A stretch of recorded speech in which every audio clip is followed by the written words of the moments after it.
Electronics and Communication Engineering. ACS College of Engineering is NAC-A accredited, besides ISO 9001 to 2008 certified, also HLACT accredited.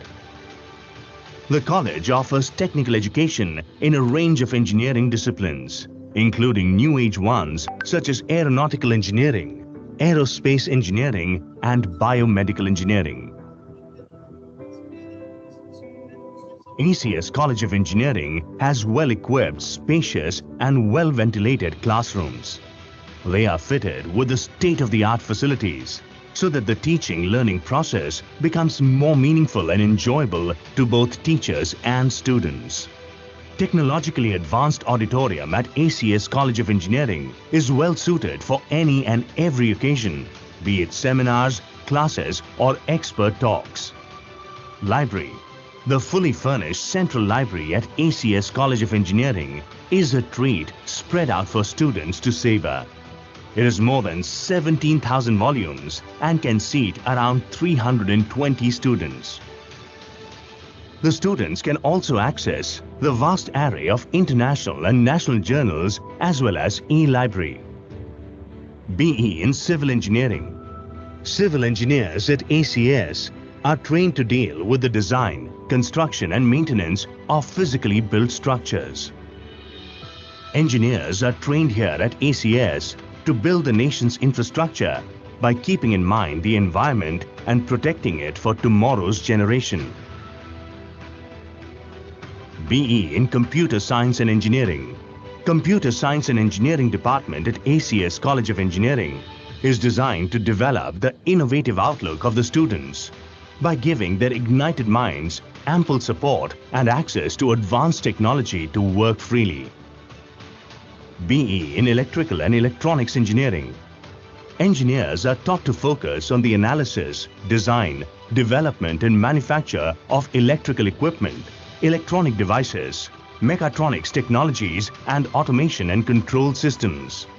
They will be industry ready for a wide range of fields such as power generation, electronics, computers and control systems and telecommunication. BE in Electronics and Communication Engineering. All the applications which make our life easier and enjoyable, such as satellites that operate television and phones, are designed by electronics and communication engineers. BE in Aeronautical Engineering. One of the most exciting fields of study for young minds.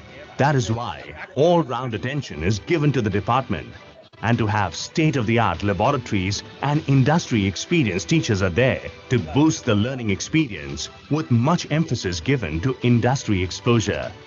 The department believes in getting the students practically familiar with what they learn. Students are given hands-on experience with MiG-27 fighter jet model, turbojet engine of MiG-21 aircraft, and a 14-cylinder radial piston engine of DC-3 aircraft. BE in Mechanical Engineering. Mechanical department at ACS encourages the students to build a firm foundation through core courses taught by the experienced faculties and then progress towards more specialized topics. BE in Biomedical Engineering. To enhance the learning experience of students, the Biomedical Department is associated with 1200 bedded hospital equipped with state-of-the-art equipment such as OT machines, MRI scanners and much more, enabling our students to have a real-time experience at the campus. BE in Aerospace Engineering. Aerospace Engineering becomes the first ever course to be introduced in the entire state, and ACS the first institution to be affiliated to VTU. Hostels. We have separate, well-furnished hostels with attached bathroom for boys and girls. A well-maintained hygienic mess facility is available round the clock. Each hostel has a capacity of accommodating 300 students. Clean, ventilated and well-furnished rooms. The cafeteria or restaurant caters to North and South Indian food and beverages to the student community and the faculty. The college has its own fleet of buses that ply to and from various vantage points in the city. Pre-placement and training programs, soft skills and personality development training on regular basis from the first year itself, industrial visits and in-plant training in the industries. We encourage students to get involved in extracurricular activities for their holistic personal development. It is believed at ACS that a healthy body helps us to have a healthy mind.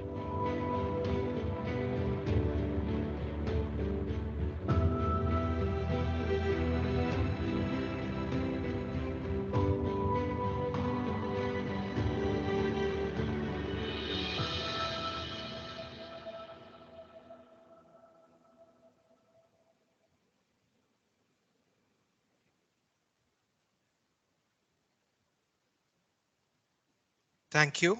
Now I would like to welcome our HOD, Dr. Bharati Gurraj, to welcome the gathering.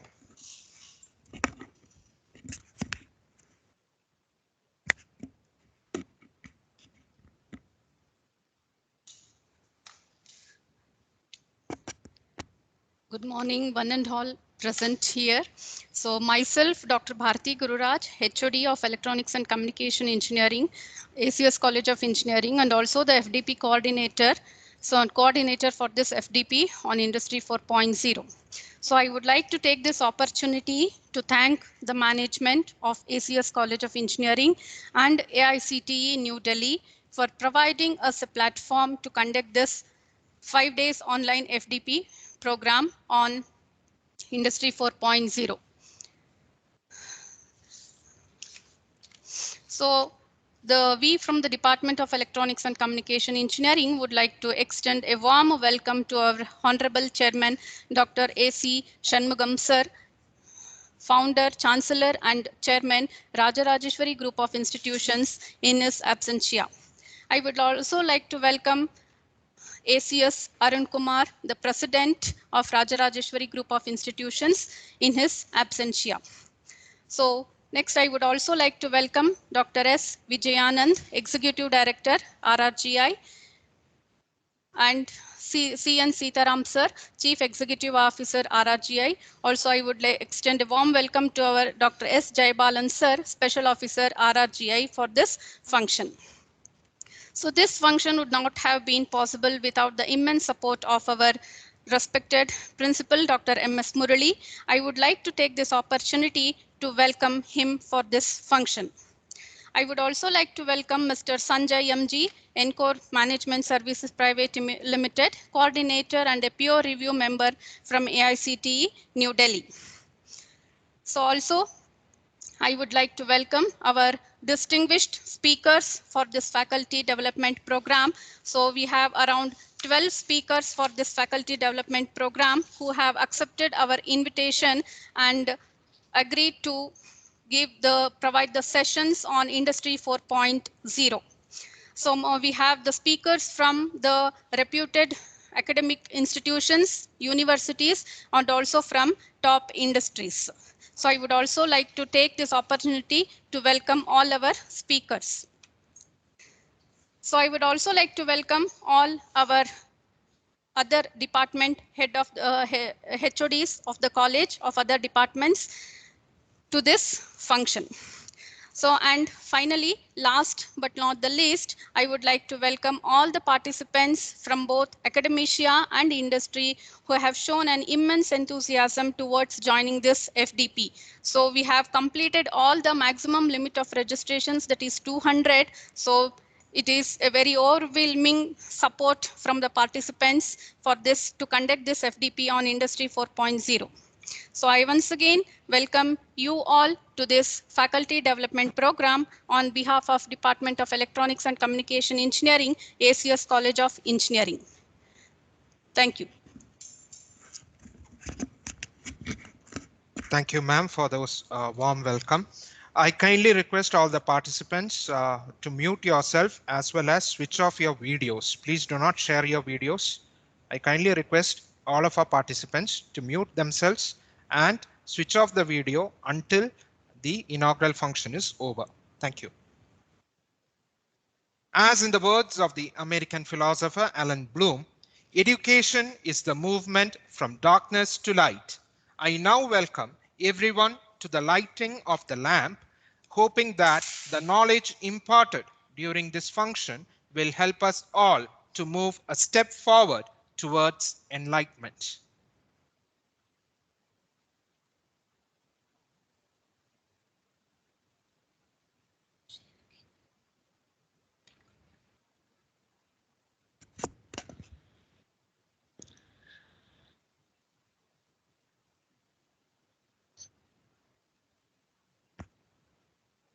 आरोग्यं धनसम्पदः शुभं कुरु त्वं कल्याणम्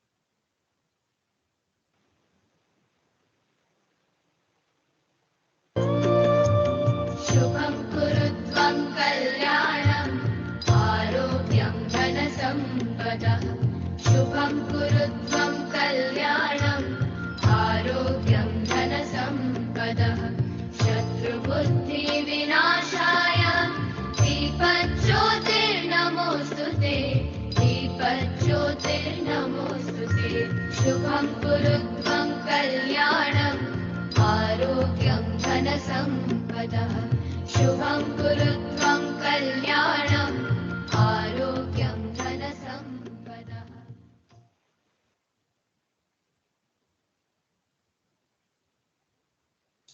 Thank you. Now I would like to welcome our beloved principal, Dr. M.S. Murli sir, who has been a constant source of support for conducting this function to deliver the inaugural address. Over to you, sir. Very good morning to one and all present here. I hope that I am audible. Hello. Yes, sir. Yes, sir. You are audible, sir. Okay. So very good morning to one and all present here. So I would like to take this opportunity to thank AICTE for providing this opportunity to conduct this FDP program in our institution under the able guidance of Bharati Gurraj, who is head of the department. And also I would like to thank my management for providing us this opportunity to conduct this particular program. So as you all know, Industry 4.0 is also termed as smart manufacturing technology. And also at present, I can say that India is behind global peers, and it has started making inroads into the manufacturing, real estate, IT, and other sectors. And physical production and operations with smart digital technology based on big data to create more holistic and better connected ecosystem for companies that focus on manufacturing and supply chain management.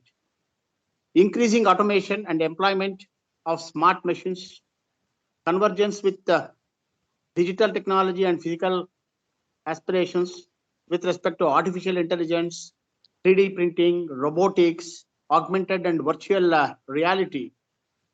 So now it is time for us to catch up with the global peers and see to it that we do improve the production, and also we have to look into the aspect of export business and increase the GDP in with respect to our country's economy is concerned.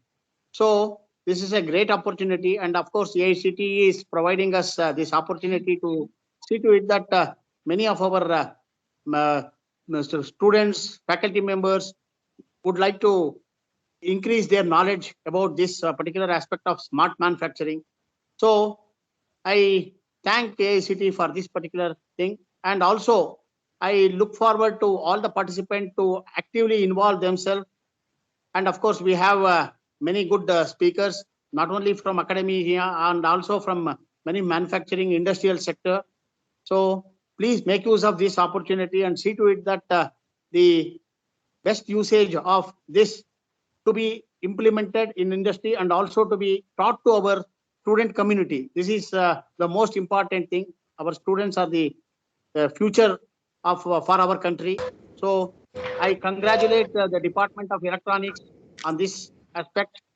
So I look forward to understanding more about this industry 4.0 myself, and also we will see to it that such kind of programs are arranged in future also, not only in our institution, to in all other engineering colleges across the state and country.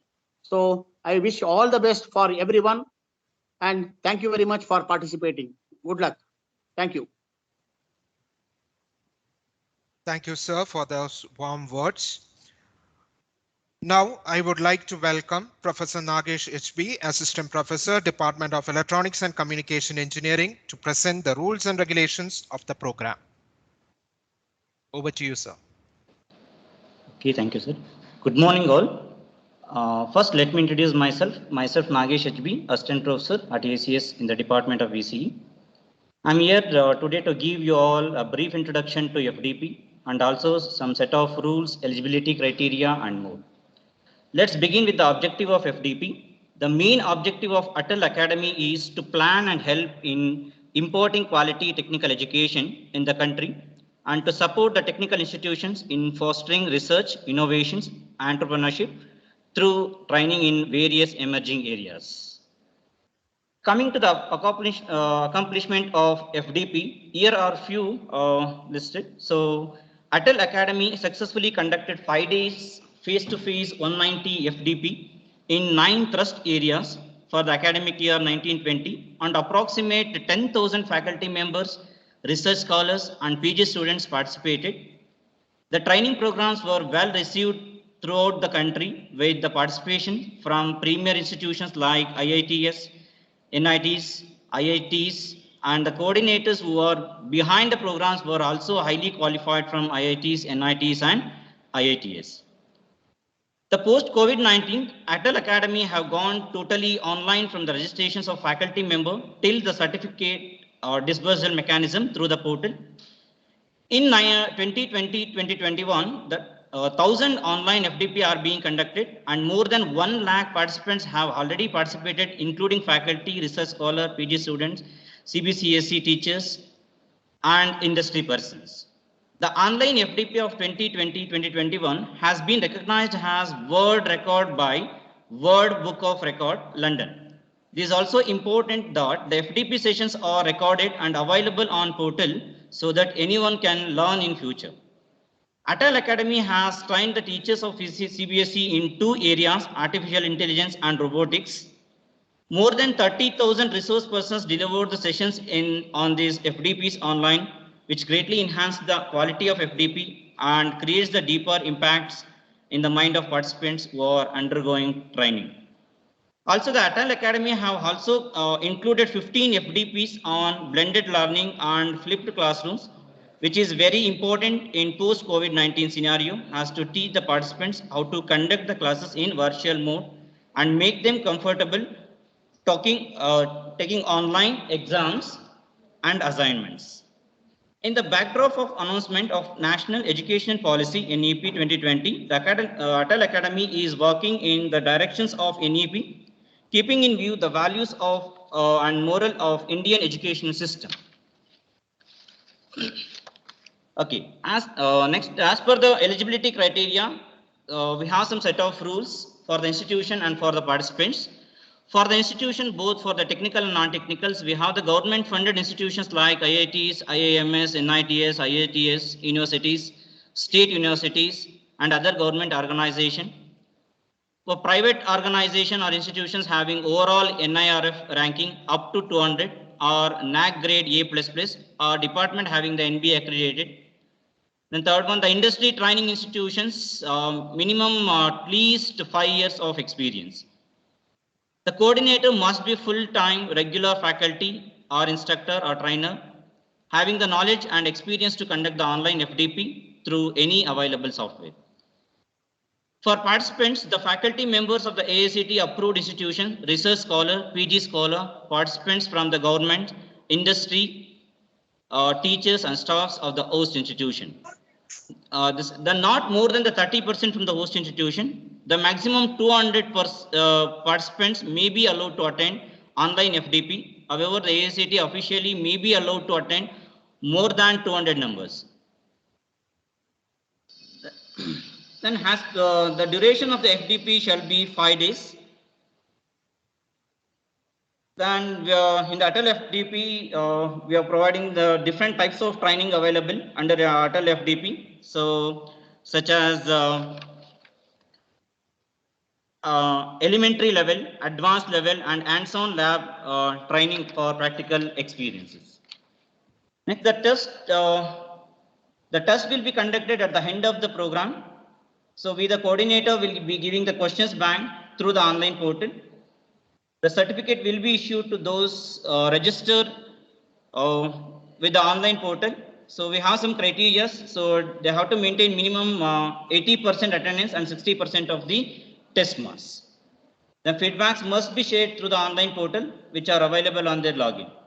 So this was the brief introduction regarding the FDP. So with all the required information, now I will hand over the session to our coordinator. Thank you, sir. Thank you, sir, for those enlightenment on our rules and regulations of the FDP. Now, I would like to welcome Dr. A.M. Prasanna Kumar, sir, Senior Professor, Department of ECE, ACS College of Engineering, to present the vote of thanks. Hello, I'm audible? Yes, sir, you're audible, sir. Good morning to all the dignitaries and participants. Myself, Dr. A.M. Prasanna Kumar, Professor in Electronics and Communication Engineering Department, feel greatly honored and privileged to get an opportunity to propose the vote of thanks on this auspicious occasion. On the behalf of entire fraternity of Electronics and Communication Engineering Department, I profusely convey my deep regards to our Honorable Chairman and Founder Chancellor, Dr. A.C. Shanmugam sir, for his unconditional support and blessings. I am profusely thankful to our beloved President, Rajarajeshwari Group of Institutions, Engineer ACS Arun Kumar sir, for the support in organizing this 5-day EFDP. My heartfelt thanks to Executive Director Dr. S. Vijayanand and Special Officer Dr. S. Jayabalan for their encouragement. I thank Shri C.N. Sitaram sir, CEO of Rajarajeshwari Group of Institution, for his guidance. I thank today's chief guest for gracing the inauguration ceremony and sharing knowledge with us. I wish to express our profuse thanks to Principal Dr. M.S. Murali sir. I wish to thank our beloved HOD Madam Dr. Bharti ji and organizing team for their unlimited support. My enormous respect to all our HODs and professors of various other departments for their presence. Special thanks to my dear colleagues for their involvement and dedication to make this event a grand success. I convey thanks to all the distinguished participants for attending this All India Council for Technical Education Training and Learning ATAL sponsored 5-day online faculty development program on Industry 4.0. My grateful thanks for AICTE for sponsoring this FDP. Lastly, I thank each and everyone who have directly or indirectly helped us for conducting this event. Once again, thank you one and all. Over to the organizer, sir. Thank you, sir. Thank you, sir. Now, before we end this inaugural function, I would like to go over the agenda for day 1 for the kind notice of all the participants present here. The first session will be a topic covering Industry 4.0 implementation in semiconductor industry by Mrs. Sunita Parushetty, Technical Lead, Altran. We will be having an ATAL FDP inauguration conducted by AICTE from 11 to 11:15 a.m. for which the link will be shared in the chat. All those interested participants who would like to attend that inauguration function can go to the prescribed link using the link given. From 11:15 to 1:15, we will be having our second session with the topic Industry 4.0 Smart Factories, presented by Dr. S.V. Satish, Professor and HOD, Mechanical Department, PES University. We'll be having our lunch break from 1:15 p.m. to 2 p.m., followed by our session 3, which is a hands-on lab view and virtual instrumentation by Mr. Vasant Kumar V, Assistant Manager, VI Solutions. The online feedback will be open from 4 p.m. to 4:10 p.m. We request all our participants to provide the feedback during this time period. Thank you. Now I would like to welcome Professor Vijaya ma'am, who will be handling session 1 and introducing the speaker for the day. Thank you.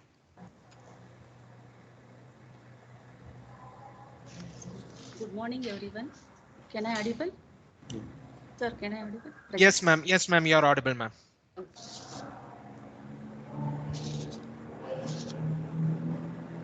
Good morning, everyone present here.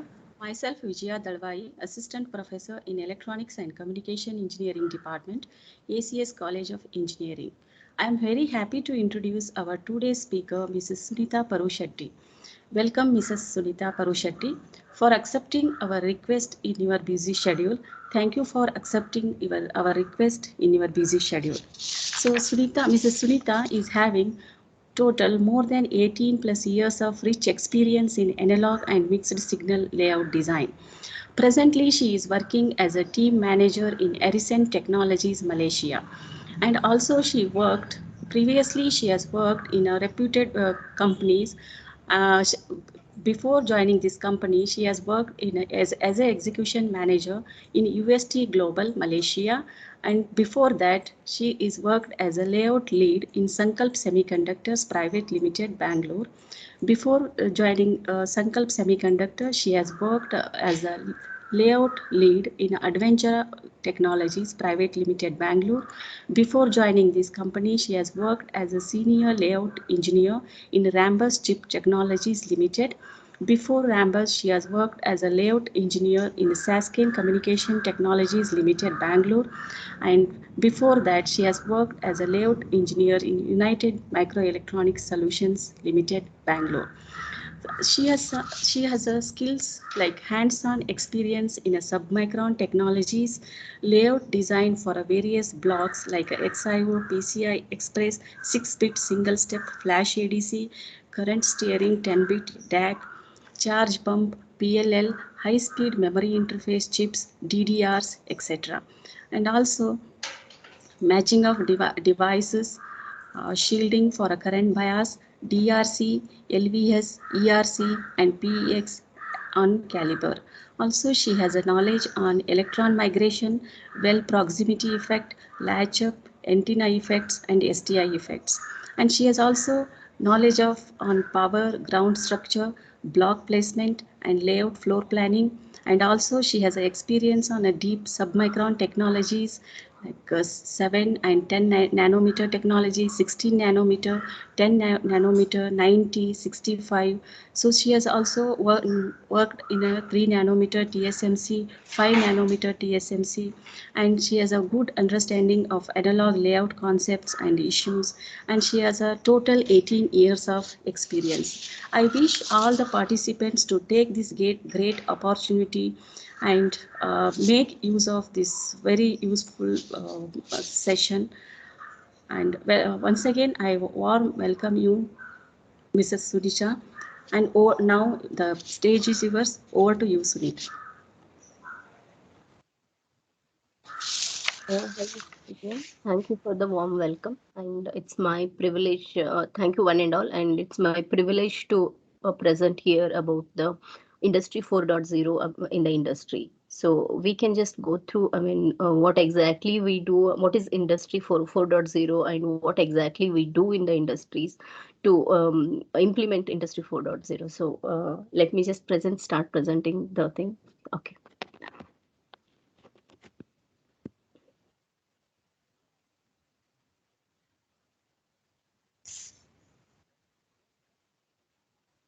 Let me know you guys are able to hear me and see the screen. Yes, Sunita. Yes, ma'am. Yeah. Yes, ma'am.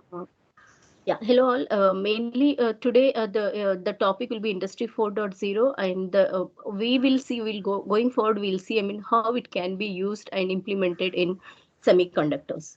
So, what is Industry 4.0? So we can see. I mean, how it is evolved. So, what is Industry 4.0 is 1 second.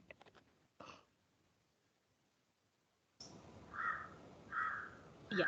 So, so it has been evolved from Industry 1.0 and 2.0 and 3.0. What exactly, I mean, Industry 1.0 will go through. First, I mean, here is the agenda. So, how it is, the first agenda will be like we are going to see, I mean, how it is evolutionized. So, Industry 1.0 and 2.0, 3.0, and 4.0. And next, how it is used in semiconductors and what all the challenges we face while implementing in semiconductors. Let's go through the evolution.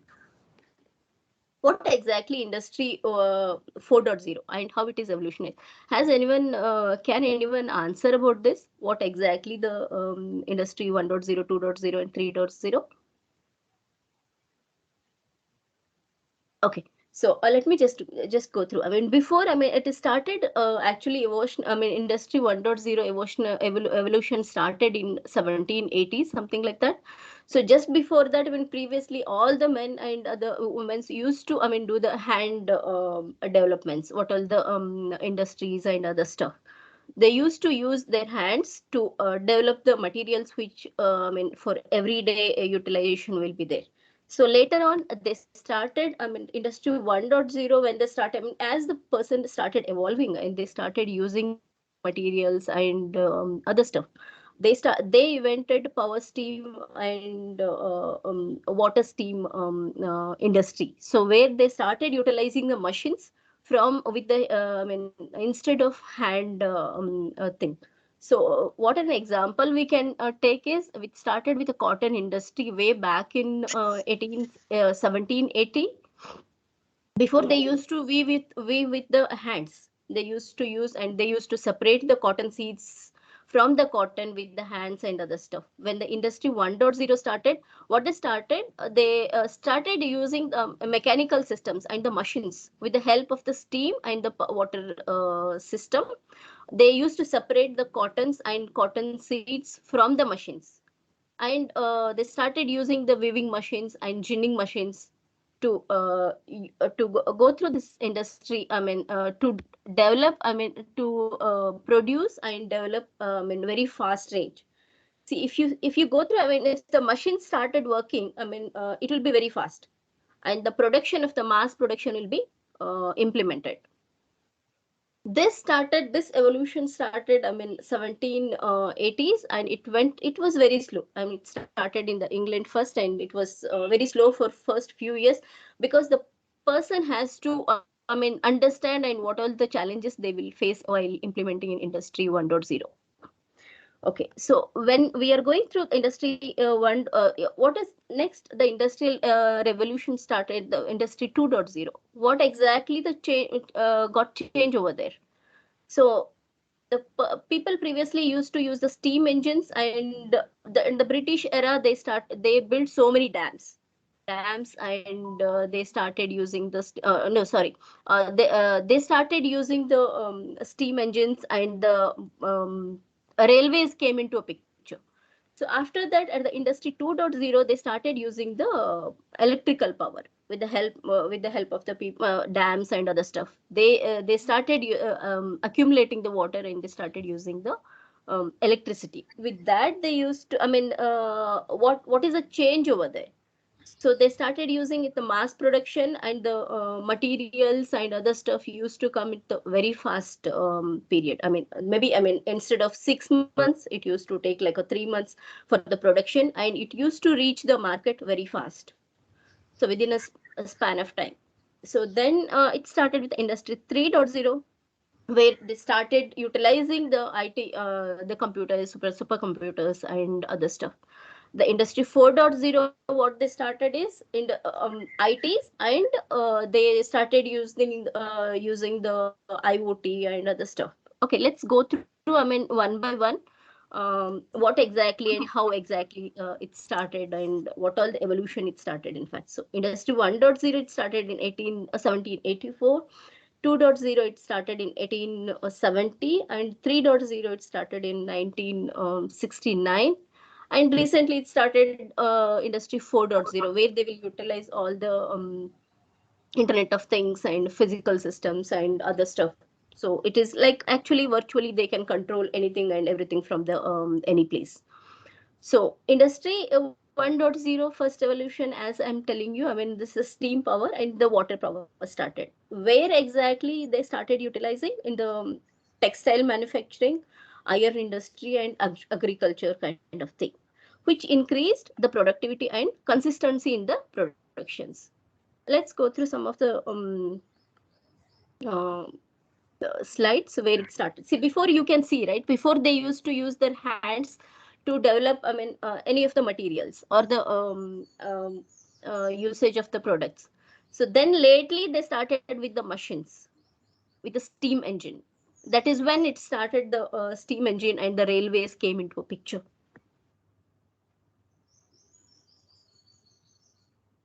This is all started in a British era itself. Some in a way or a way, in other way, what we can say is, British helped us to evolve to some extent. Okay. So Industry 2.0, it started the revolution as technology started improving. The people were, they started knowing, what exactly they have to come through and how they can do the mass production. Instead of manual work, manual work used to take a lot of time. If they use the machines, it used to reduce the times. So they started thinking themselves. The person starts thinking themselves. What can we do best next? So then the Industry 2.0 came into picture, and it started evolution. It happened in between 1871 and 1914. They mainly used railways and the communication system. Previously, before this, they had to wait. The person has to travel from one place to other place to communicate something. And they have to wait for that period. Maybe I think from one village to other village to reach. It used to take a lot of time to communicate something. So after that, they started with the telephones and other stuff, which reduced the communication system, in fact. And maybe I think instead of going from one place to other place, it may used to take like a 1 day, and that reduced like a within maybe it used to take like 5 minutes for to get the call and that person. That started at the Industry 2.0 itself. And they used electricity to produce in large quantity of with the help of the machines, which enabled a mass production.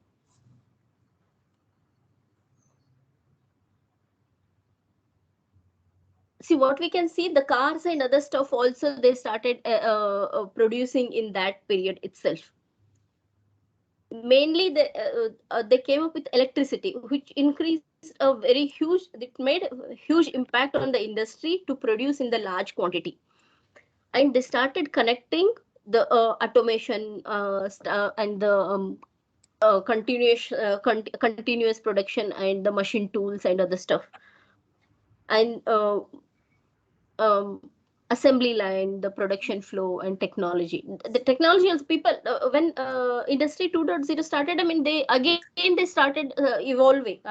They started thinking, what can we do best next? It's the technology, automation, and other stuff.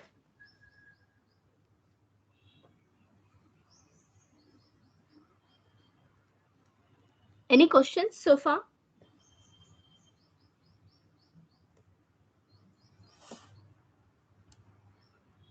No, madam. Okay, yeah, thank you. Next, going forward, I mean, once the person, I mean, they started utilizing the electricity for the production and other stuff. I mean, the person started thinking, I mean, what can we do better, next, and how it can be, the production can be, I mean, do in a fast. I mean, the moment you think of the product, I mean, it has to come into a market. I mean, whenever you think of a product, I mean, it comes to a market, it generally takes 6 to 9 months to comes into a market, because they have to think about the product and the shape and size of the product and what it costs. So many things will be there, so they have to work on that, and it has to come to the market. So it generally takes, I mean, 9 months. That's a huge waiting period. The people now, I mean, they really don't have a patience of waiting for so long time. So they wanted, I mean, the moment they think of the product, I mean, it has to come to the market.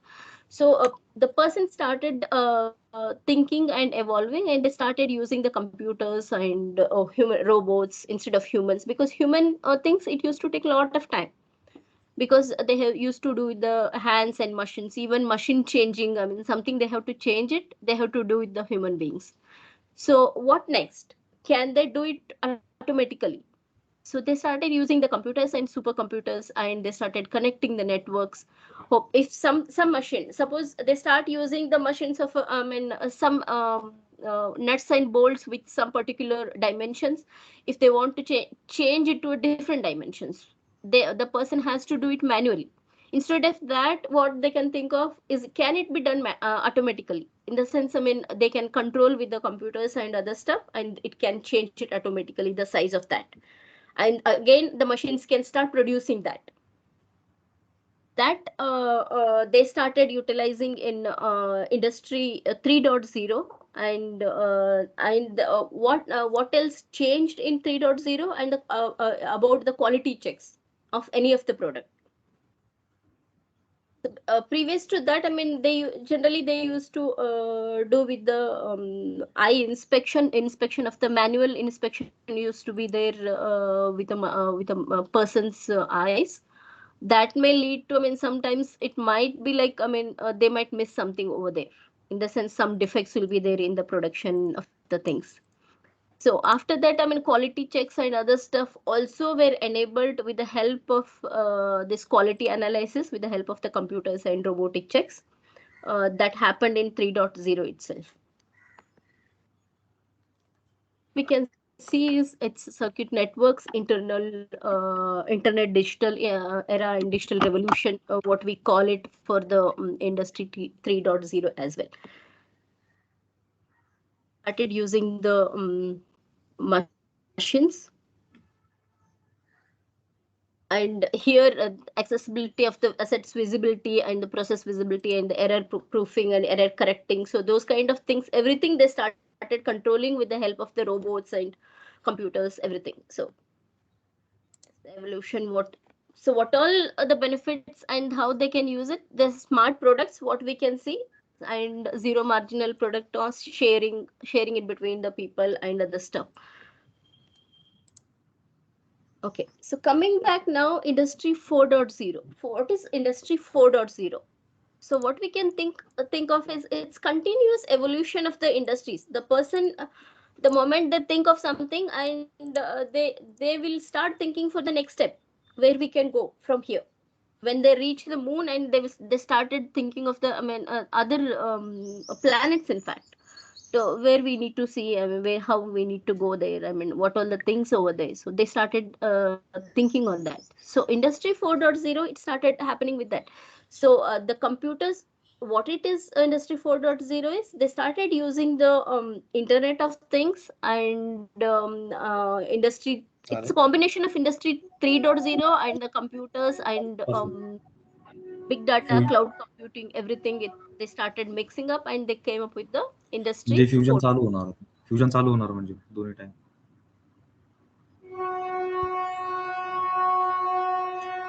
Industry 4.0 started in Germany in 2011, and the German government started utilizing and they started साल होता है. implementing. What exactly industry 4.0 uses? It is like big data, artificial intelligence, cloud computing, industrial of Internet of Things, and so many things. It is just a combination of virtual and it's a real world. It's a connection of the real world and the virtual world. What it means? What can we do here? So maybe the person, previously what they have to do is they have to go to a place and they have to correct something if something is there over there.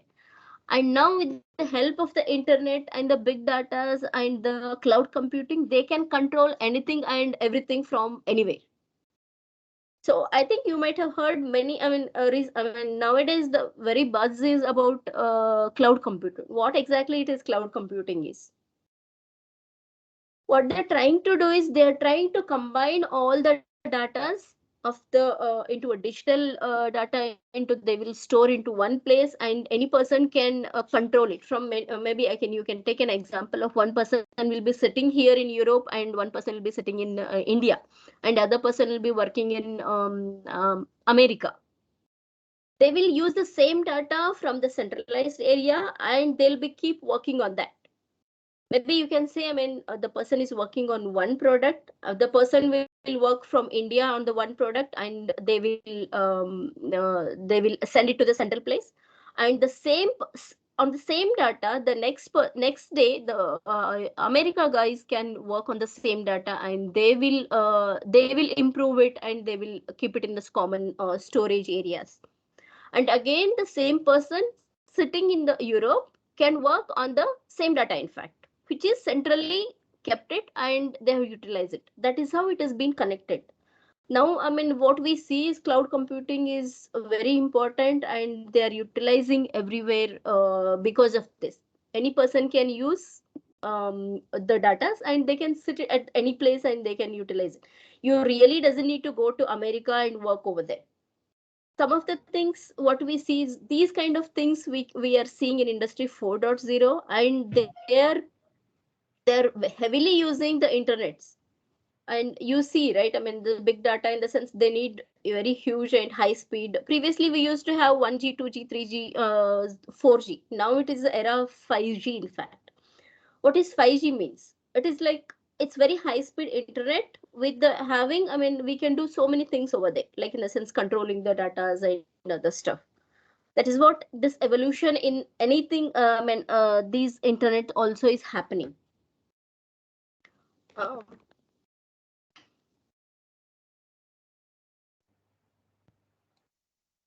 See, what we can see here is system is integrated, like system is integrated. What I gave an example, like maybe in the US, Europe, and India guys also can work on the same place. Sitting in one place, and they can use the internet, and they can do that with the help of the cloud computing.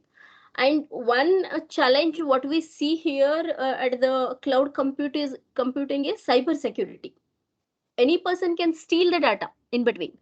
If they are very smart, if it is not, the data is not secured and secured properly with the encryption, any person can steal the data and they can make utilize of that. That also we need to take care while doing this. That is cyber security. The person has to secure the data so that the another person, third person cannot, steal the data and make use of that.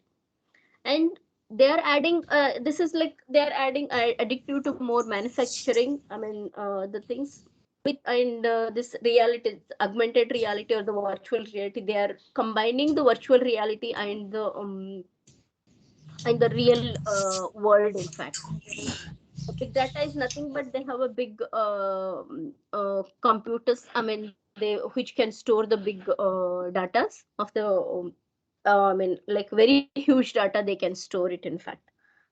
So where we are leading, why exactly this industry 4.0, the evolution or the revolution is required, in fact.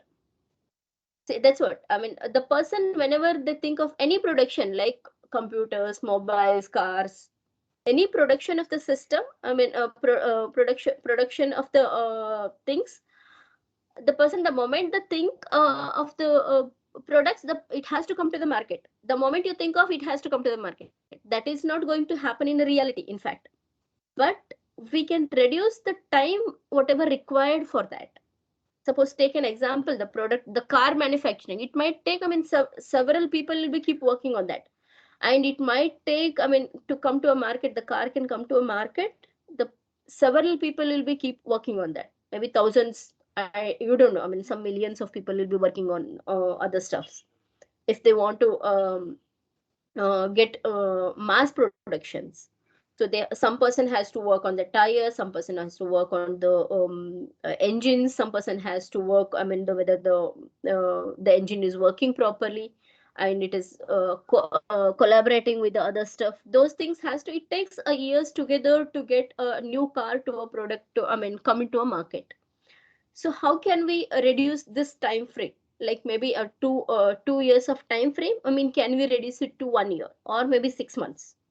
With all this evolution, industry evolution, and I think industry 4.0, it can happen. Like in the sense, we are sitting in any part of the countries, and we can make use and we can just control the system. And we can, if the person is working there in the Europe, you can take an example. The person is working in Europe, the experts are here in India. So what we can do? We can sitting here, we can monitor those things, and we can control and we can guide them how to correct those things. So that's how, it is like integrated all the time. So integrated, and the person doesn't need to go to Europe to just for correcting something. If some defect is there in the manufacturing thing, they have to sit here and correct it. And in that way, you are reducing the time cycle for that. That is how, we are trying to reduce this.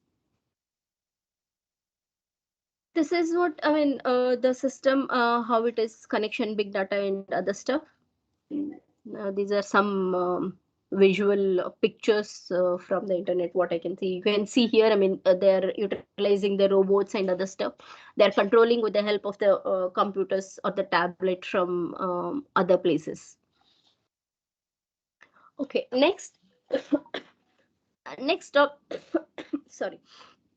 Next is how can we implement? This is all the general industry. What we can see is industry 4.0 is nothing but a smart industry. We are using the things smartly. We have a huge abundance of things over there in the world.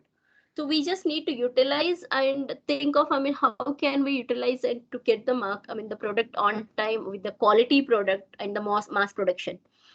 And the people also, you can see, you can take an example. Previously, hardly we used to use the mobile phones. Now you see, everybody will be having smartphones, and everybody needs a smartphone, and they want every time, I think every 2 years, the person wants to change a smartphone. They want a huge production. So millions of things they have to produce it at one time. So one go, it has to come to a market. So those things also can be done with the help of industry 4.0, with the mass production, with the quality checks, and it can reach to a market within a small period of time.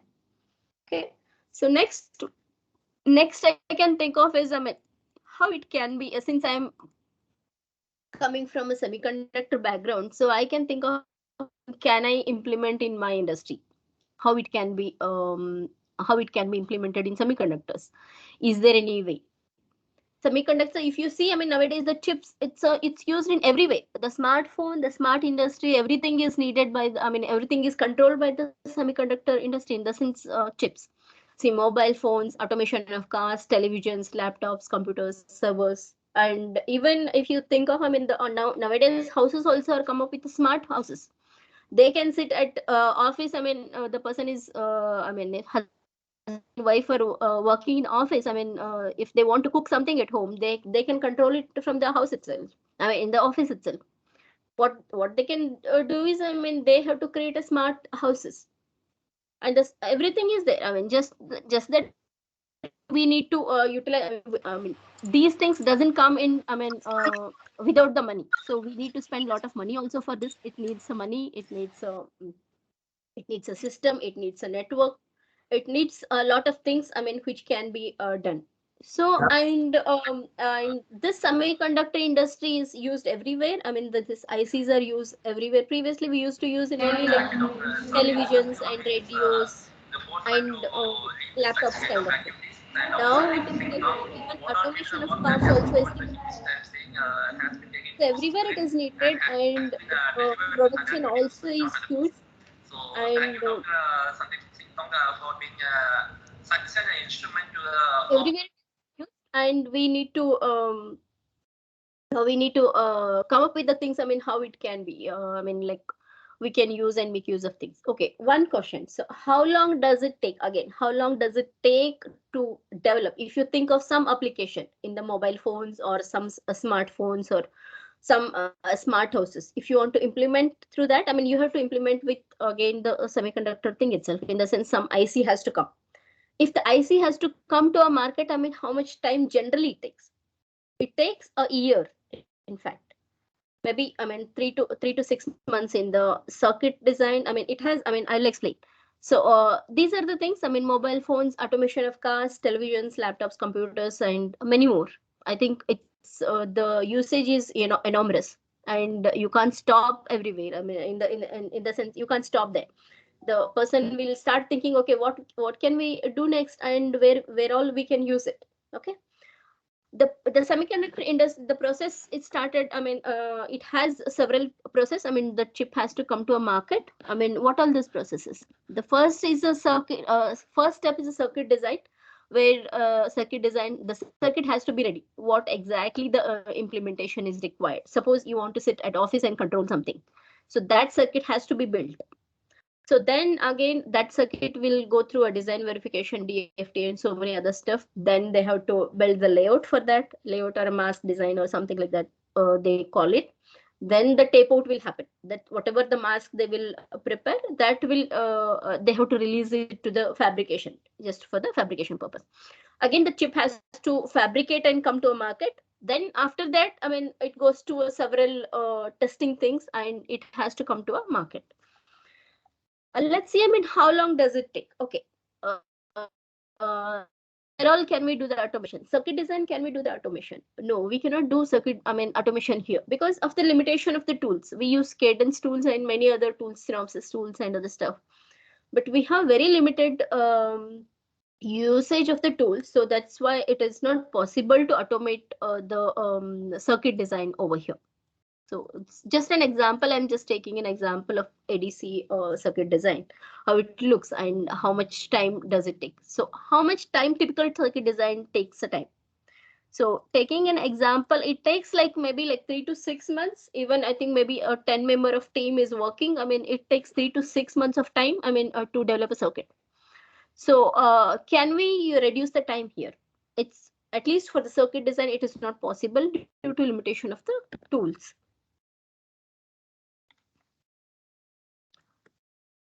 Then it is like when the circuit is complete, what we do is, I mean, sometimes to reduce the time cycle from, I mean, we cannot reduce this time cycle 3 to 6 months. What can be done is the things can be worked parallelly. What we do, in fact, I mean, the moment the circuit design started, I mean, whichever the blocks will start, I mean, completed, we'll start building those. So that is why it comes to a layout purpose. So we start working parallelly so that it can reduce the time period of that. So can this layout be automated? Yes, to some extent, definitely we can do automation with this. And maybe, I mean, some of the digital blocks we can do automation over here, like with the help of the place and route tools. So, but analog, we cannot do automation here. So we have to do a hand manually. We need to draw the masks and other stuff. We have to do that. We need to really sit and do on that. So in the sense, I mean, it's totally a manual work. So we cannot make use of the tools. Again, I am taking an example of the ADC design. How long does it take? It takes like how much time a typical ADC design takes. It will take about 3 months. So if you start working parallelly, I mean, that might maybe I think team of, you can include people, but I mean still, I mean sometimes it is not really possible to do work parallelly, those kind of things. I mean it might take like 3 months, even if the team of maybe like 5 to 6 people. I mean so it will take 3 months to comes to this, but we can make use of some automation over here, and we can reduce the time cycles. Okay. Next, coming back to this fabrication manufacturing. Okay, next comes to a picture is fabrication. So once we do the layout, this layout is nothing but it's information of the mask, all the mask. Like it has like maybe like one poly. If my chip is like one poly 16 metal process, I mean one poly will be there and 16 metal process. So those things, those information, each mask information has to go to a fabrication. So then only they will do the fabrication. Then the fabrication will happen and the chips will come out. So here I think this is all this is totally a manufacturing unit where exactly we can start utilizing this industry 4.0, and with the help of the smart factories. If somebody wants to request the control, is somebody is requesting the control or by mistake?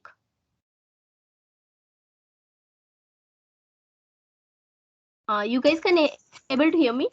Yes. Okay. Somebody, Apurv Mishra is requesting a control, so that's what I just wanted to know. So Okay, I will go through that. You continue. There is. yeah, okay. Okay.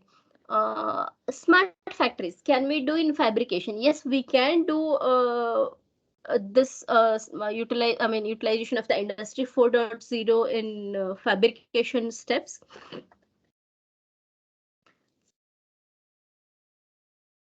So I just included the just typical timings, like how much time does it take fabrication time it takes, like typical time it will takes the, suppose TSMC takes 3 months. Do you guys have an idea? I mean how much generally, I mean the general time to get the fabrication when the chip is out. I mean the sense once we release the GDS or mask information to the foundry. I mean, how much time it will take? Generally, it takes, the shuttle will be for every 3 months, 3 months or 4 months time.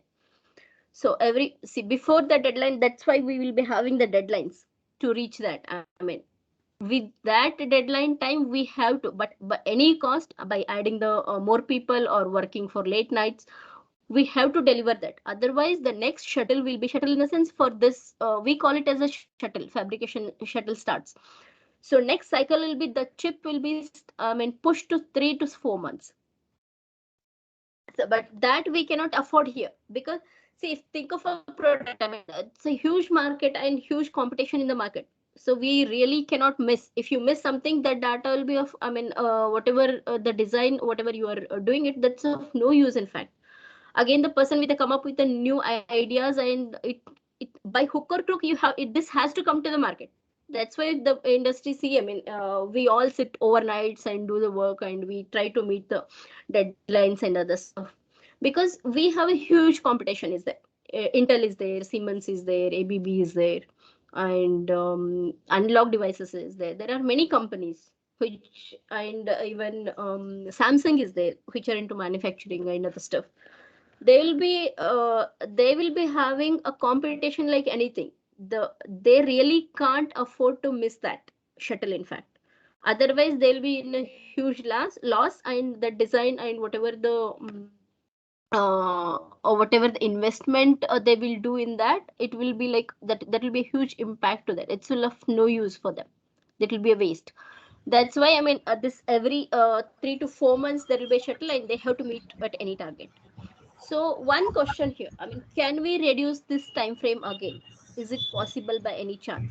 Because the competition is huge in the market, and the demand also is huge. So you have the smartphone now. I mean, the smartphone, smart TVs. I mean, we have come up with, like, you see, right? Previously we used to have very small, like CRT TVs. and they came up with the flat TVs later, and now they have a big monitors. You will see, I mean, every houses. Previously, we used to have very small TVs, and I think maybe many of the houses didn't even have TVs. The people has to go to other people's, I mean, who had a TV, and they have to watch there for like, if you, I mean, remember the ages of, I don't know how many people are from Ramayana Mahabharata era. I mean, I think those people, they used to go to our next houses. I see, I mean, when I was a child, I mean, there's a lot of crowd in my house, I mean, just to watch Ramayana and Mahabharata. Now if you see, I mean, every household has a TV. That is the evolution, or the revolution what we can see. In fact, every person is having a smartphone now, and previously only like rich people and other stuff, they used to have a TVs, phones and other stuff. Now every person is having a TV and smartphone. They are a lot, they are all like, I mean, it's like everywhere, in the sense person wants to utilize, and they want to have all the smart things at their hand. The demand is huge and the market is also huge, what we can see. But only challenge what we see is the time it takes comes to a market. Can we reduce it? And can we, once the production is out, in the sense, I mean, if you see, I mean, the remote controlled car will be there. Can we do better in the next time? In the sense, can it fly? Something like that. We have cars, I mean, which can travel in a road, but can we fly? Flying cars also has come into a market now. Those kind of things, maybe, I mean, after maybe if you see, I mean, maybe 10 20 years later, I mean, that might become very common thing. Now the cars are I mean, you fly on the roads. I mean, next time you might see, I mean, there'll be no wonder when we are retiring, or maybe we are at, maybe I think when we will be at the old age, I mean, the cars will be flying everywhere, and you can see the traffic jams over there. That also can happen. The demand is huge and the market is huge, and every person wants to have everything. Like every person wants to have a car, smartphones, smart TVs and other stuff. What else can we do next? So for that, I mean, we need to make use of all these evolutions, industries evolution and other stuff, and reduce the time period as well. So the person doesn't want to wait, in fact. So okay, think of a product, and I don't have patience. I don't have patience to wait for, like, okay, I don't want to wait for 6 months. I want it maybe like in a months of time. So can we do that? So it's not only in semiconductor industry, in other industries as well. Everywhere the competition is there. So that's why, can we reduce this 3 to 4 months of time in the masks? That let's go ahead. I mean, let's go ahead and see, I mean, how can we utilize the this industry 4.0, like the automation, like using the robots instead of manual handling. Everything will be manual in the fabrication level. But now they are coming with all this. Previously, I mean, it used to take a lot of time. Even they used to draw these the circuit design, everything on the paper and other stuff. And even the masks also, they used to draw on the papers, and they used to get the fabrication. Now everything is digitalized, computerized, everything with the help of the tools. I mean, they have tried to reduce it at least 3 months. Otherwise it used to take a lot of time. Okay, let's go through, I mean, how exactly this one is sand to silicon, in the sense, I mean, how can be fabricated. Actually, these base, what we call it as a wafer, it comes from the sand. They will process, and they will cylindrical shape, it is called as ingot. It will go through, I mean, lot many processes, like it has to go through heat and other stuff. It has to purification process as well. With the help of that, I mean, they will get, I mean, silicon ingot. What they will do then, they have to get with the wafers. How this wafer can be, they have to slice it. So this is second picture, what you can see, this is a silicon ingot, right? I mean, then they have to come up with the slices of the wafer. This is where, I mean, all the chips will be fabricated on this. So this, maybe the slicing of the wafer also can be like, in the sense, I mean, that can be automated, and utilization of the robots, and that can be made very fast. Maybe, I mean, the slicing should be done very precisely and purely in the clean room. So that cycle, maybe I think, maybe if it takes example, it might take 2 days to slice all the wafers. they, with the help of the robots, I mean, they might reduce it to half a day or maybe in a day kind of thing. So then after once this is sliced, what they will do is they will create all the mask on this. These small tiny things you will see, they're all chips. So once the chips is ready, when this process is wafer process is processed, I mean, they have to test it, all the chips. They have to test it. Previously they used to go to a lab and they used to mount everything with the manual mounting, and they used to test each and everything. Now that also can be done with the help of the robots and other stuff. That also is can be done with the automation, and the process that also can the process produce the cycle. What we can reduce here is also we can reduce like maybe 2 months to 1 month, something like that. Then after this completed die will come, this finish, if you see at the last picture, so that you can fit into your mobile, refrigerator and TVs and laptops, whatever. So coming back, okay. This just an example, I mean, what exactly, how much time does it take? I mean, what is the process? I mean, suppose take an example, if I have one poly 16 metal process. So how much generally, it is actually huge process involves in this fabrication. In fact, it is not a small thing. It's like I told you right previously, it takes like 3 to 4 months of period. Now also it is 3 to 4 months of cycle itself. They are trying to reduce it with the help of the smart industry and industry 4.0. I don't know, I mean, how much they can do that and to what percentage they can reduce it. First it has to the cycle has to go with the one mask one for creating one mask on the wafer. I mean, it go through 3 to 4 process. They have to deposit the material, they have to put the mask over there, and they have to etch it, they have to put the oxide again, and they have to go for the next mask, those kind of things. It's like for 18 layers of thing, maybe it will go through like 54, 18 into 3 or 4, you can count it. It depends on the process. I mean, different foundries follow different processes. So like some of the processes it go through inverted process, and some of the directly they will etch it, or they use different methods to get into a picture, in fact. So it might take like 54 processes or 54 mask, you can say, that has to go through. Then only the final chip will come out. Okay, yeah. This is how the clean rooms looks like. Clean room in the sense where exactly the fabrication, the person has to wear mask and other stuff. I mean, even the gloves and even the shoes, I mean, in the sense socks, everything they have to wear and go, because it has to be, it will be very tiny. So it's in the sense nanos. Now we can talk in, I mean, when I started, it will be like I think 350 nano I started working on the process. Now I'm working on like 3 nano. So it's like almost 100th time the technology has reduced with the same speed. I mean, the speed also has increased. The previously the things were very slow. The way, I mean, the things were moving and the stuff, that was very slow. Now the things are very fast. So that's what the person, I mean, the think of something and it has to come in front of you. Is it possible in reality, in real world? That's what we are trying to achieve here.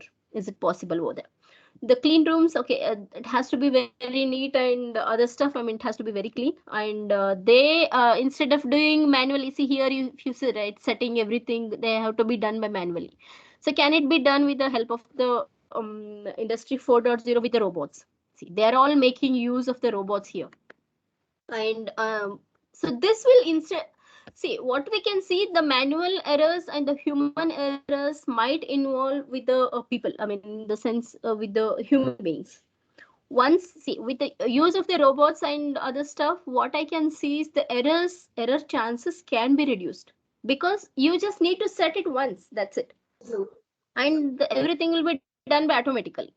Once you set it, the only time it might take is only setting time. So, and even the implementation and this process also, I mean, this it might be like having a huge cost also to get the robots and other stuff. But once you set it up, it can produce like what you can say, it meant for many years and many other stuff. Instead of, I mean, other than other like maintenance, nothing will be there. Then you can sit from any place, and you can control it from these kind of things. And here what I can see is, I mean, they are using robots to place the ICs and other stuff. This is for the testing. What I can say is like testing the chip. Each and every chip has to be tested before releasing it to the market. Otherwise, if the chip is not working, I mean, it's of no use, right? What is the use of the chips? So we have to test it each and every chips, and we have to release it to the market. This is where the robots are making use of. It has been using, I mean, in many of the companies like Intel, ABB, say Siemens, so many other companies, the competitors are there, which are using robots, and they're making use of that. See, what I can see is here also you can see, I mean, the robots are handling this. And this might involve a lot of what it need a money, in the sense, I mean, to implement one time you need an infrastructure and other stuff. I mean, for implementation cost, other stuff will be there. So after that, once you do this, later it may take a little time only to do, I mean, to go through that. Okay. To see this, how it can be implemented, I just wanted to go through a small video over here. I mean, let's go through this. I mean, with this, I mean, sometimes you may not able to understand with the words and other stuff. Maybe I think if you go through the video, one of the videos here, I've just put it. I mean, maybe you can guys understand. So let's go through this. Okay, where the ABB is one of the industry where they are utilizing it. Let's go through this.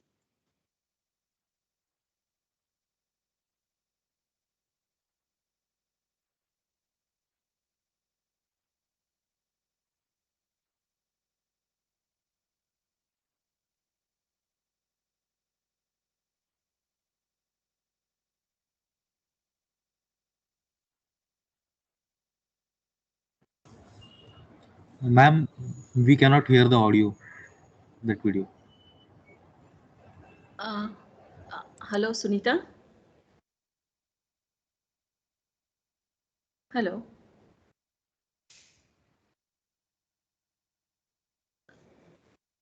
Hello, Sunita. Hello. We are not able to hear. Audio is not on. Hello, you guys are not able to hear? No, ma'am. When you are sharing the screen, just there you include the computer sound like that. You just do that option, ma'am. When you are sharing the screen in that window, Okay. it will ask to include the computer sound that you just show, ma'am. That you switch it on like that, ma'am. Where is options? I think I don't know. You just screen off and then you screen on. Just show not here, ma'am. When you are sharing the screen, you just here. No, that you switch off now. That screen sharing you just close, ma'am. Screen sharing, you want me to close it? Okay. You come back to your this window again. Now you share yours. Here. There in the right side. There in the right side, include computer sound. It will come like that. In the top one, right side, top corner. Oh, okay. Yeah, understood. Yes. Yeah. Yes. I think. Yeah. Thank you for this, because I didn't know this option. In fact. No. Okay. Sorry for that. So I think let's go through this. Sorry. Okay. Transport. Yes. ABB's facility in Lenzburg, Switzerland Yes. makes power semiconductors for use in industry, power generation. ABB's facility in Lenzburg, Switzerland makes power semiconductors for use in industry, power generation and distribution, transportation and renewable energy. At the heart of its business is a robust digital strategy that raises the bar for the future of discrete manufacturing. ABB Semiconductor's journey through Industry 4.0 started in 2014 with several projects looking at the front end, where the silicon is processed, but also at the back-end processes, where the final product is formed. Semiconductor production is one of the most complicated manufacturing processes, with chips and modules moving in a variable pattern multiple times. This complex routing means that manual labor is needed to transport and load the chips and modules between equipment. ABB's vision is to fully automate every stage of this process. The most promising project was named Genesis. The vision is a full automation of the complete production, including transport logistics and other non-value-adding but necessary processes. The complete production will be controlled by one single person. Genesis has transformed the way ABB Semiconductors works. In the back-end process, AGVs now seamlessly transfer materials between individual production cells, each of which house ABB robots. Each cell produces a wide variety of product types. The ABB Ability Manufacturing Operations Management, or MOM system, sends relevant product information and orchestrates the movement of AGVs and robots. Like a chess game where the next move depends on the one before it, the MOM determines the next best position for each product. The result is an agile, flexible, and autonomous production capable of instantly reacting to changing conditions and ensuring a super smooth production. The main benefits of Genesis are significant productivity increase, as well as enhancement of the product quality and yield. In addition, centralized storage and access to all production data opens up the way for machine learning, and this will help us to be even more competitive in the future. ABB Semiconductors is now in the vanguard of Industry 4.0 and the new world of digitalization. The site has been recognized with the prestigious Factory of the Year 2018 award in the category Excellent Location Safeguarding by Digitalization. Our approach to creating an agile manufacturing environment has opened some smart thinking and given a result never before seen in the discrete manufacturing sector.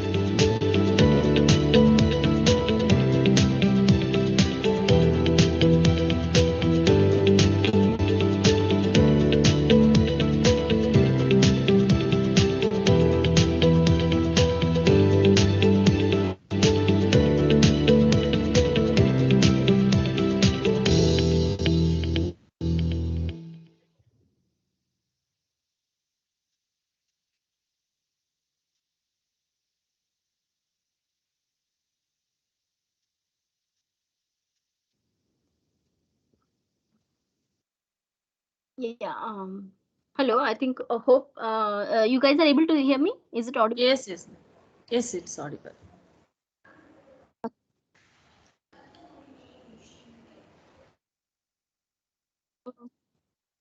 Only. Am I or I mean listening this or everything?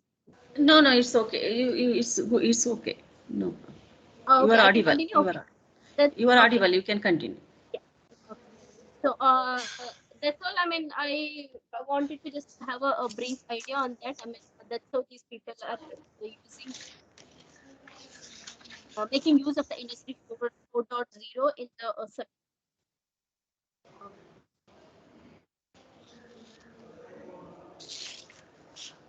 Hello. yeah. So they're trying to make use of all these robotic systems and things in the Industry 4.0 with the help of the robots. This is they've started utilizing. I mean, maybe I think the Siemens and ABB started making use of this, and even other companies like Intel, Samsung, and Siemens. There are many semiconductor industries that are there. I mean, they started making use of this robot. I mean, making use of the robots and Industry 4.0 so that the production will be at the faster phase. I mean, and the products can be come into a market. I mean, with the with in the sense with limited time frame. That's all. I think I was too fast to complete this. I think I'm done. I mean, if you guys have any questions, please let me know. Maybe I'll try to answer as much as possible. Hello, dear participants. If any of you having any doubts, please you are free to ask the ma'am. She's completed her session. If you are any doubt, please you are free to ask. Yeah, hope this session was useful a little bit. I mean, if you guys have any doubts on this, let me know. So one participant has conversation, this one. What is DFT in the orange bubble on the slide? He's asking what is DFT? Okay, DFT is nothing but it's design for testability. Whenever okay, let me just go through that slide. I think. Somewhere. What is DFT in circuit design? Yeah. 1 second. Okay, yeah. I think it is.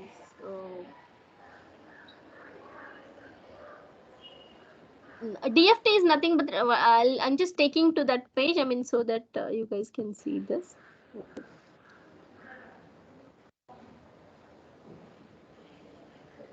Is this one? This one, right?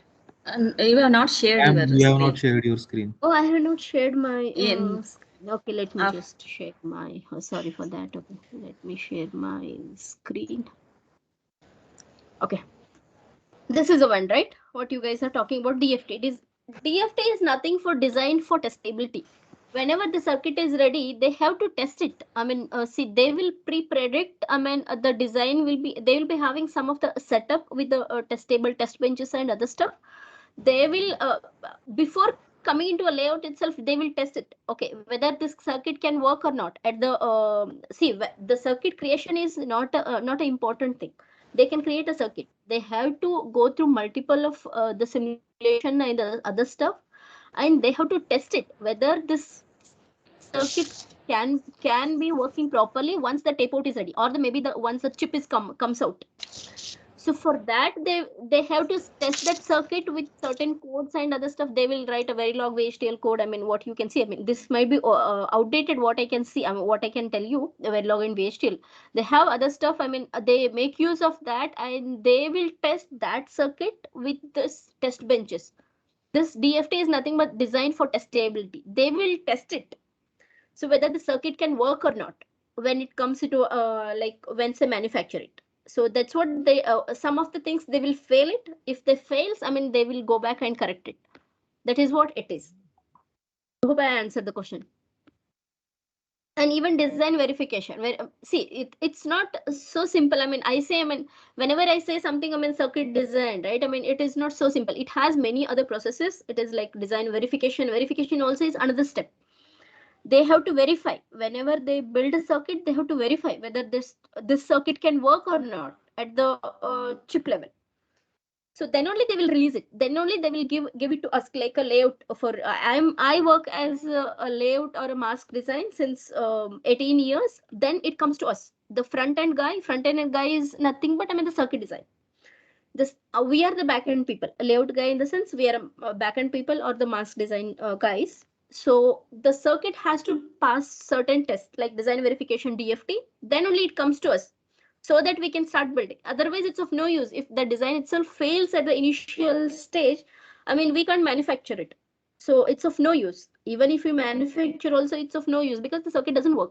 Whatever the whatever things you wanted, whatever the result you wanted, that that doesn't satisfy or at the chip level. So for that, I mean, it has to go through certain things. The design, certain testing things. I mean, this is one of them. DFT is one of them. DFT, design verification, so many front end verification. People call it front end verification also. Even once layout is ready, I mean, we have to. I mean, how do we? How do we tape out? Is it a quality check? Again, we are doing some quality checks here.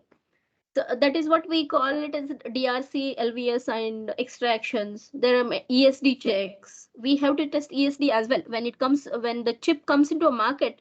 If somebody, I mean, if it if it fails a ESD, I mean, it is of no use. If the person, I mean, ESD is nothing but electrical sudden discharge of that. If somebody touches with the bare hands the chip, I mean, it might fail. Because of the, so I mean, the short circuit in between the ground and the power. So those things also has to be tested before the release. Those things, even in layout, I mean, once the masks are ready, we will test certain things. DRC, LVS.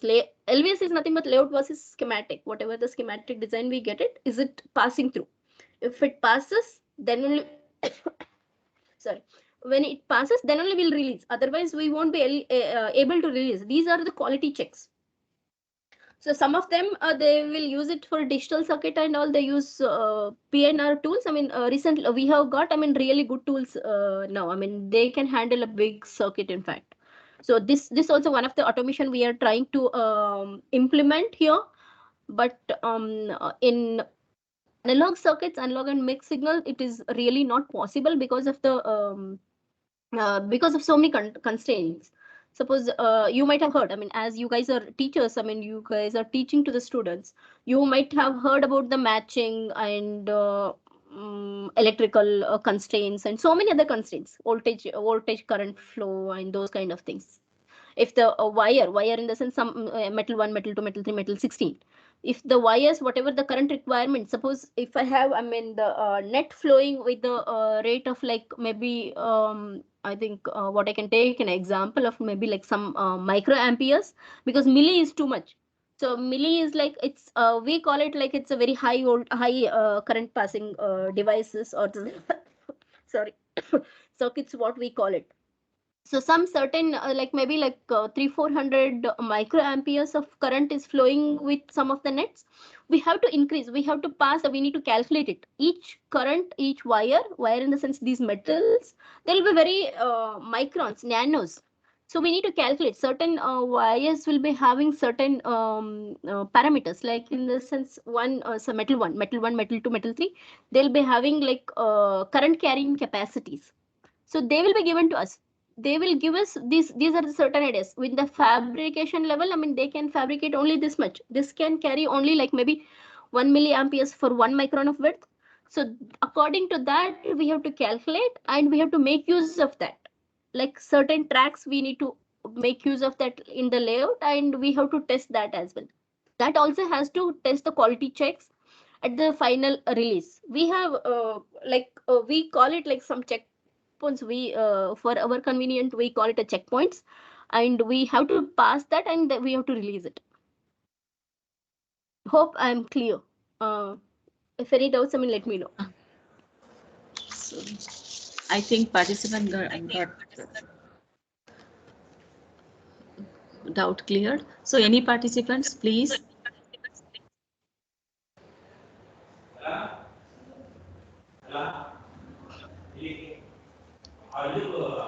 One more question they have asked, ma'am, Sunita ma'am, just I'll read out. Yeah. Just like data on cloud can be read or written by unauthorized people, can circuit functioning be influenced using radio frequencies by antagonistic people through interference? No, sorry. It is Can there you in read the it chat. again? It is there in the chat. Okay. Let me just go through that. Yes, yes.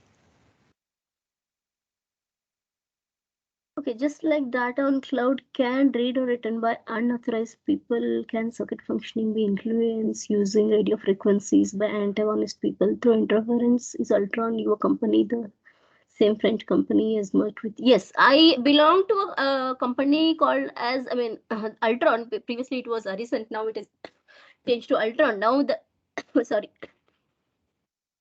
it's Capgemini has acquired us, in fact. Yeah.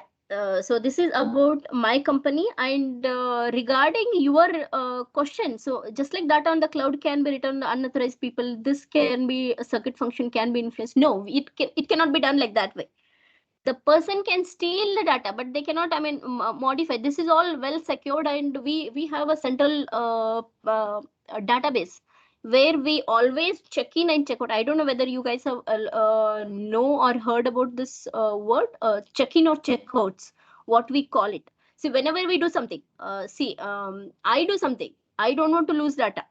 because I have put my effort, like maybe a week's time, 15 days, 1 day, 2 days, whatever the time it is. See, when sometimes we are all human beings, it might like human error, you can call it as a human error or something like that. There are chances that we might lose the data. So what we can do is we always put it in a central place. This is again what you can say is a cloud computing or whatever, right? A cloud computing is it's just it's they are utilizing everywhere. But this whatever we do the work, we will put in a central database. Maybe that central database is sitting in Los Angeles or somewhere else in the part of the world. So we check in there. Check in the sense we are just safely putting into one server. And whenever we want to do the changes, maybe even I'm done with my work in the morning time, the same person, because we need to change the deliveries, right? Okay, if that is the case, what we'll do, I work in the morning time, and the same data, the person sitting in the US, the person sitting in the US will work in their morning times. That is night for us. We work 24/7 sometimes. So we go and check into that place in the central place, and the same central data, the US person will take it and they will check out the data. That is called as checking out the data. They will check out the data and they will make use of whatever the changes will be there, and again they will check in. So we can say the version of those data as well. We can see, I mean, like version 1.0, 1.2, 1.3, 1.4, something like that, whatever they have given it with the system. So in that fashion, nobody can influence and change the data over there. This is all centrally controlled. Even if you know also, so before I starting, because if there are human mistake can happen, right? When we are working across the cross countries, like maybe like US, Europe, or whatever. I mean, when we are working, before start of the work itself, when I am taking the data from them, I will check what all the quality checks are there. In the sense, maybe if it is when I give something to them, I give it as like LVS DRC clean. So the same I expect from them. So I check before I start my work, and I check that data before, and then I'll start the work. And again, when I'll signing off for the day, I will check the same process and I will check in the data. That is how we do that, and we can give the comments also over there. What I have done over the daytime. So in that sense, we are protecting the data over there. And nobody can, like radio frequencies and other things cannot influence that. Hope I answered the question. Hope participants got the answer.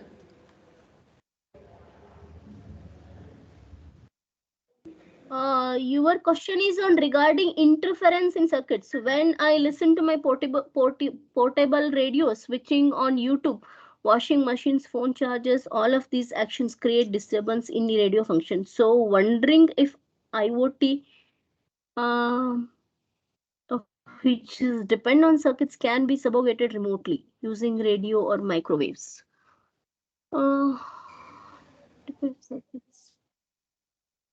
I don't think so. I mean, this IoT can change any of this. To my knowledge, I am not very sure. I mean, if anybody knows the answer, they can answer it.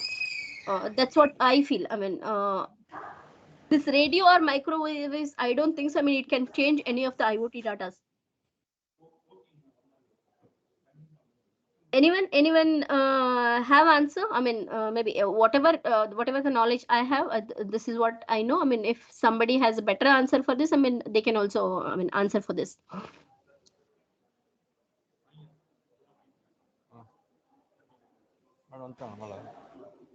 Okay, any other participants, please? 5 minutes, 10 minutes. Any other participants, please? They can. Okay, I think nobody is having doubts or nobody. Hope Please, this session was useful for you guys. Switch I off. mean, okay. Please mute your microphones. I just wanted to talk. See, I hope this session was useful. I don't know how much it was session. I mean.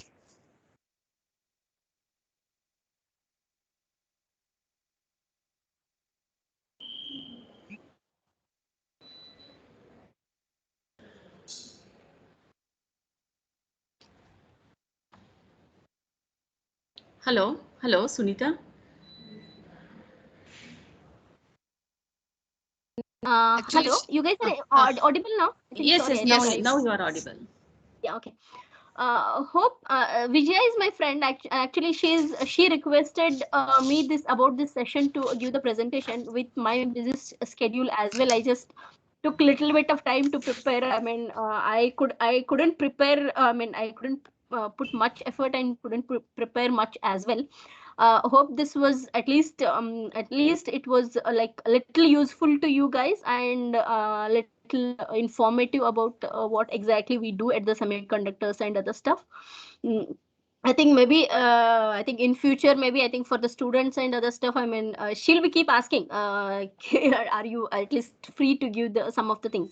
Definitely I want to give some of the presentation about, because we want to see also, I mean the incoming generations, right? I mean we didn't had this much of informative sessions at when we completed our engineering. We completed 20 years back, so we didn't had any of this. I mean nowadays, I mean the platform is huge, and the people also is like even the professors and other stuff. What I see, I mean they're trying to collect each and every information from the industry, and they will trying to give it to the students. I really appreciate. In fact, if this was there at our stage, maybe we don't know where we would have reached. In fact, okay, just to be on the lighter note, so but please guys, I think you guys are doing really great. I mean keep doing this, and these things should reach out to your students as well. Maybe hopefully in future I'll just try a few sessions from maybe I think electronics department, maybe I think on the VLSI side, I mean so that they can get exposure to the VLSI, and they can understand, I mean, what exactly at the electronics background. People, I mean, we hardly, I think, in my classmates, I mean, what I see, I mean, only 3 guys are there in the VLSI industry. No, none of them are there. Everybody is in the software. Though they have learned electronics and communication engineering, so they're all gone into a software, and they don't know anything about electronics. So I don't want to happen this in future. In fact, I mean, at least electronics, the person who has learned electronics and electrical engineering, they have to come through the semiconductors. They should have a good knowledge on that. Maybe I think I will take out few session maybe out of my busy schedule, and with the help of Vijaya, I'll just coordinate and give students to some of the maybe some knowledge. I'll try to share some knowledge, I mean so that students can make use of those kind of things. Hope, I think this was little informative, and hope it will be useful for you guys. That's all from my side. Thank you very much, Sunita, for accepting my request and giving your valuable time and sharing the knowledge to the participants. It's a great session. Actually, you have given a lot of information on semiconductor industry and Industry 4.0. And definitely the participants got a good opportunity to know about all these new stuffs. It's a very informative and very this one session. So I thank from bottom of my heart, I thank Sunita for giving your valuable time. Thank you very much. Yeah, thank you I for need giving. It's my pleasure to give. I mean, getting this opportunity to, I mean, present about our industry. In fact, what exactly in we are and where we are. In fact, so near future we are expecting the same this thing help from you. sure. I'll try my best to give some of the things to your students as well, so that I mean they can use of the things. Okay, thank you very much. Thank you. Thank you, Sunita ma'am, for this wonderful session. It was very informative session. Thank you very much. And I also thank Vijaya ma'am for arranging this very informative session for us for this FDP. So thank you. We will start the next session at by 11:15. So by Dr. S.V. Satish, Professor and head of the Department, Mechanical Engineering Department, PS University. So we'll be starting by 11:15. So now we will take a break, and all of you please join by 11:15. Just I'll share the attendance link now. So kindly fill the attendance. In the chat, I'm sharing the attendance link. So kindly fill the attendance. Thank you all. Thank you all. I am dropping the call. Okay. Thank you. Thank you, ma'am.